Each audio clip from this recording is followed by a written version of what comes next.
Hello student, स्वागत है आपका नो टू कॉमर्स में। जल्दी से स्टार्ट करते हैं हमारा आज का टॉपिक। चलिए स्टूडेंट, आज हमें देखना है कैपिटल मतलब क्या।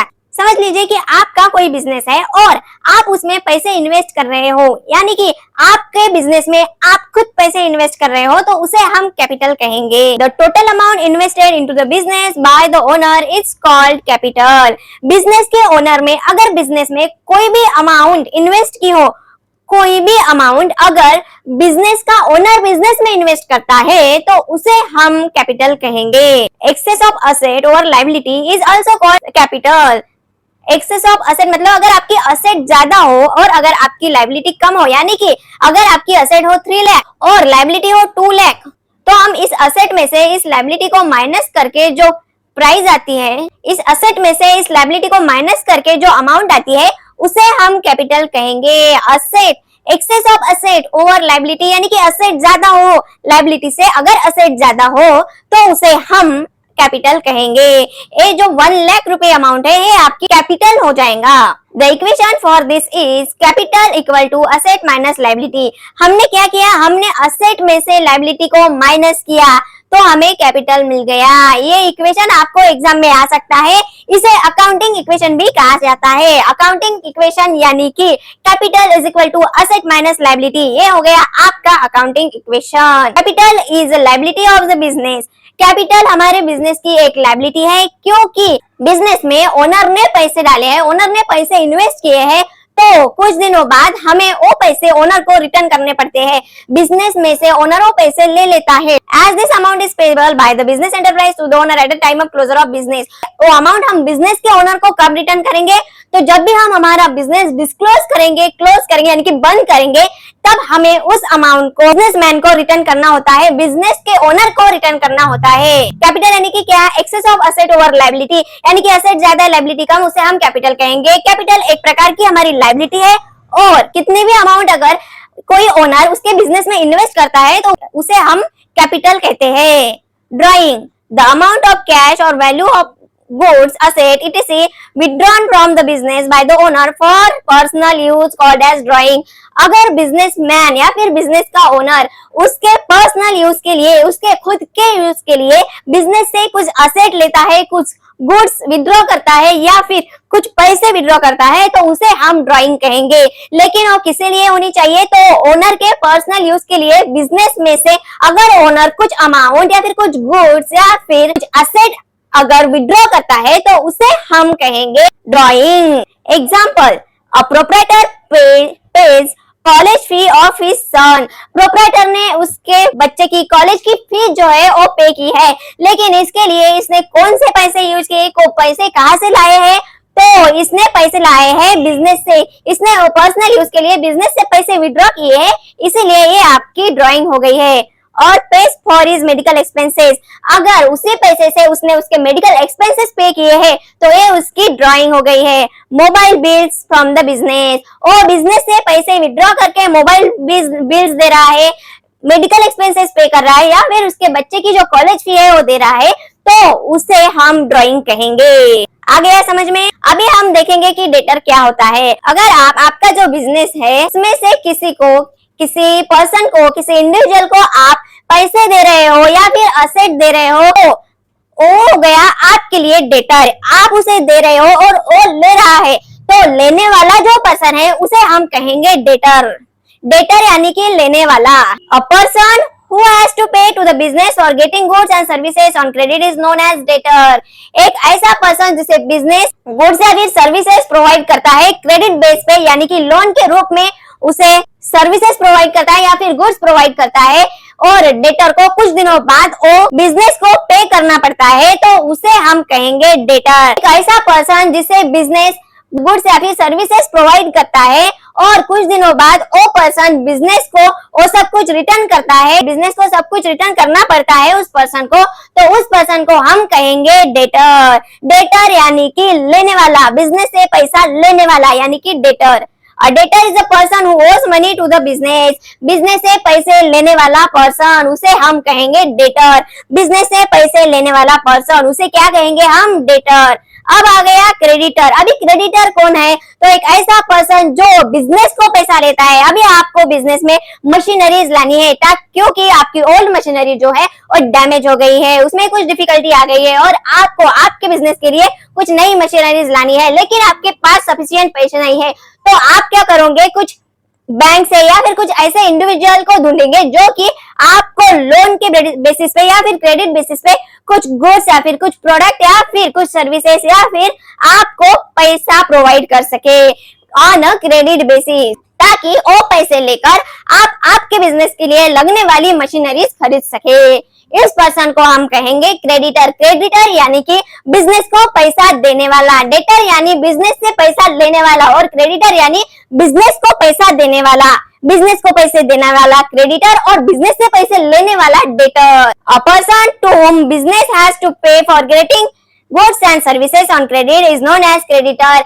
एक ऐसा पर्सन जिसे बिजनेस को पे करना पड़ता है ताकि उसने हमें पहले ही क्रेडिट बेसिस पे कुछ गुड्स या फिर सर्विसेज दिए हैं, तो क्रेडिटर यानी कि ऐसा पर्सन जो बिजनेस को पैसा देता है। आपको सिर्फ इतना याद रखना है कि क्रेडिटर बिजनेस को पैसा देता है और डेटर बिजनेस से पैसा लेता है। लेने वाला डेटर, देने वाला क्रेडिटर, ठीक है। और creditor is a person to whom business owes money. Creditor एक ऐसा पर्सन है जो बिजनेस को पैसा देता है। Bad debt, an irrecoverable amount from a debtor is known as bad debt, is a revenue or loss to business।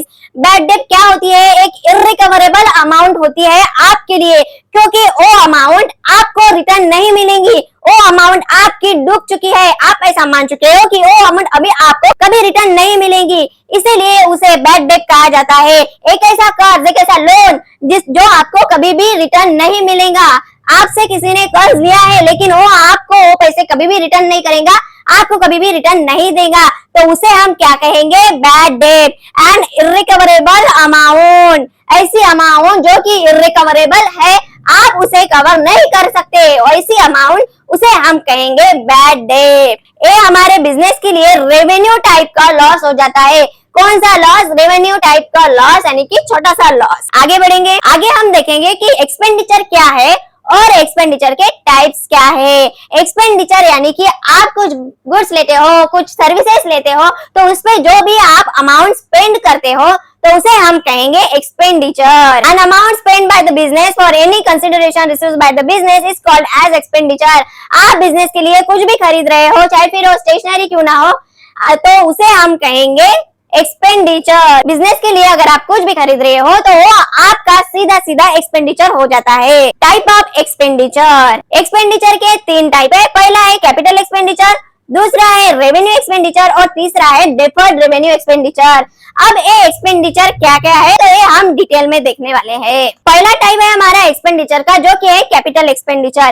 Capital expenditure यानी कि एक ऐसा एक्सपेंस जो कि आपको बेनिफिट देता है 1 ईयर से ज्यादा, यानी कि 7-8 साल तक जो भी एक्सपेंडिचर आपको बेनिफिट देता है उसे हम कहेंगे कैपिटल एक्सपेंडिचर। मान लीजिए कि आपने बिजनेस के लिए एक मशीनरी खरीदी, तो ये मशीनरी आपको कम से कम 10 साल तक चलेंगी, तो इसे हम कहेंगे कैपिटल एक्सपेंडिचर था, क्योंकि ये आपको बेनिफिट कितने साल तक दे रही है? तो 10 साल तक, यानी कि 1 साल से अगर ज्यादा कोई भी चीज आपको बेनिफिट देती है आपके बिजनेस के लिए, तो उसे आप कहेंगे capital expenditure. Capital expenditure, this expenditure is incurred to acquire fixed asset.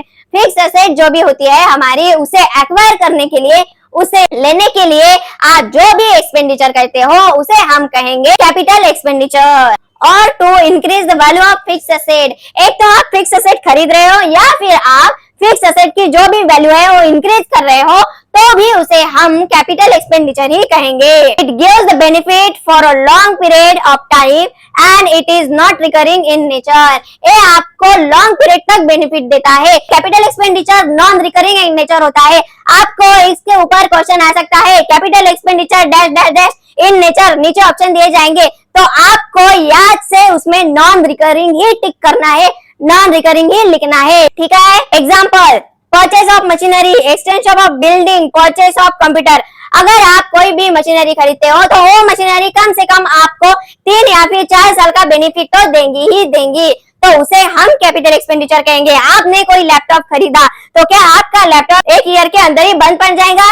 तो नहीं, कम से कम वो लैपटॉप आपको छह साल तक अच्छे से चलेगा आपके पास। इसीलिए लैपटॉप को भी हम कैपिटल एक्सपेंडिचर बोलेंगे। आप आपके बिल्डिंग का एक्सटेंशन कर रहे हो तो क्या एक साल में ही आपकी बिल्डिंग गिर जाएंगी? तो नहीं, एक्सटेंशन के बाद आपकी बिल्डिंग कम से कम 10 या 12 साल तक अच्छे से चलेंगी, अच्छे से रहेंगी।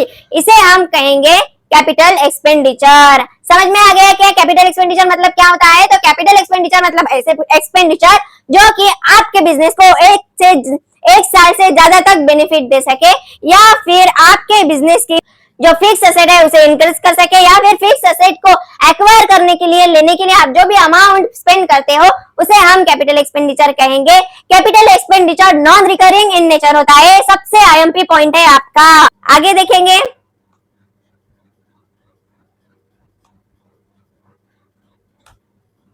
रेवेन्यू एक्सपेंडिचर है हमारा सेकंड टाइप ऑफ एक्सपेंडिचर। अभी रेवेन्यू एक्सपेंडिचर मतलब क्या? तो ऐसे एक्सपेंडिचर जो कि आपको एक साल से कम बेनिफिट देते हैं। जो भी एक्सपेंडिचर आपको एक साल से कम बेनिफिट या फिर एक साल तक का बेनिफिट देते हैं उसे हम रेवेन्यू एक्सपेंडिचर कहेंगे। Revenue expenditure in expenditure from which no future benefit is to be expected. Expenditure आपको फ्यूचर बेनिफिट नहीं दे सकते।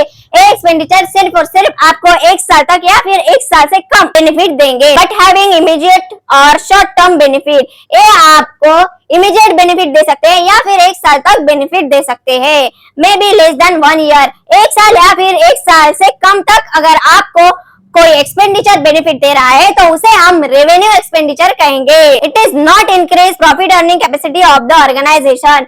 कैपिटल एक्सपेंडिचर क्या कहता है? तो आपके बिजनेस की जो भी अर्निंग कैपेसिटी है उसे इंक्रीज करने का काम करता है कैपिटल एक्सपेंडिचर। लेकिन रेवेन्यू एक्सपेंडिचर ऐसा करता है क्या? तो नहीं, रेवेन्यू एक्सपेंडिचर आपके बिजनेस की जो भी कैपेसिटी है उसे इंक्रीज करने का काम नहीं करेगा।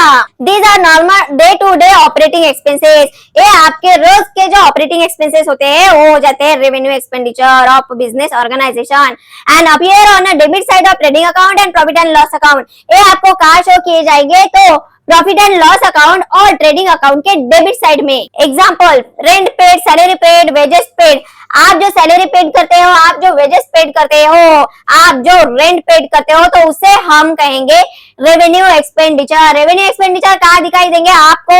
एक तो ट्रेडिंग अकाउंट के डेबिट साइड में या फिर प्रॉफिट एंड लॉस अकाउंट के डेबिट साइड में। आगे हमारा आ जाएगा डेफर्ड रेवेन्यू एक्सपेंडिचर। अभी डेफर्ड रेवेन्यू एक्सपेंडिचर क्या होता है? ये आपके एक्सपेंडिचर का आ गया third type. Deferred revenue expenditure यानी कि ऐसा एक्सपेंडिचर जिसमें आप एक बार पैसा इन्वेस्ट करते हो, एक बार आप एक्सपेंस करते हो, एक बार आप पैसे स्पेंड करते हो और उसका बेनिफिट आपको कम से कम 3 से 4 साल तक मिलता है, तो उसे हम कहेंगे डेफर्ड रेवेन्यू एक्सपेंडिचर। मान लीजिए आपने एक एडवर्टाइजमेंट दी आपके प्रोडक्ट के बारे में, तो वो एडवर्टाइजमेंट कम से कम 3 से 4 साल तक चलेंगी आपके प्रोडक्ट के लिए, तो उसे हम कहेंगे एडवर्टाइजमेंट एक्सपेंसेस को हम कहेंगे deferred revenue expenditure. An expenditure which basically revenue in nature. Basically तो ये रेवेन्यू ही होते हैं नेचर में, but benefit of which is not exerted between 1 year is called as deferred revenue expenditure. Basically तो ये रेवेन्यू टाइप के expenditure ही होते हैं, लेकिन इसके जो बेनिफिट है वो आपको एक साल से ज्यादा मिलता है।